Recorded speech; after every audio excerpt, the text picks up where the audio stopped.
Првата земјоделска задруга во Македонија ДКК Фудс од Битолско Кукуречени, прва во државата започна и со сопствено производство на сертифициран расад за сопствените потреби, каде 18 земјоделци задругари на 150 хектари произведуваат градинарски култури, пиперки, домати, краставици и зелка.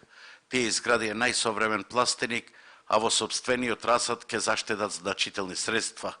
Мониторингот на расудувањето ќе биде следено од советниците на Агенцијата за поттикнување развојот на земјоделското производство.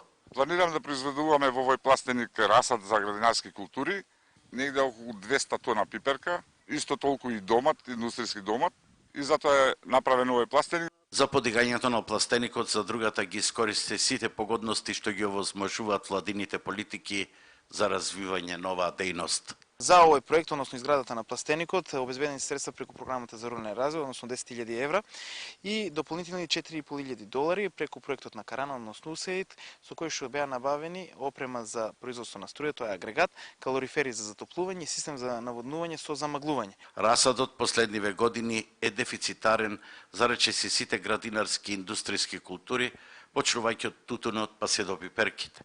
Целта е во секое село да има барем по еден ваков пластеник, откаде што земјоделците ќе можат да добијат сертифициран расаден материјал. Интенција на агенцијата исто така да го поттикне производството на расад и во другите райони во Битол, во Пелагонскиот регион, со цел да се поттикне производството на расад, особено на високовредни култури. Владата покрај овие мерки дополнително за секое стебло од сертифициран расад плаќа по 5 денари на име субвенции.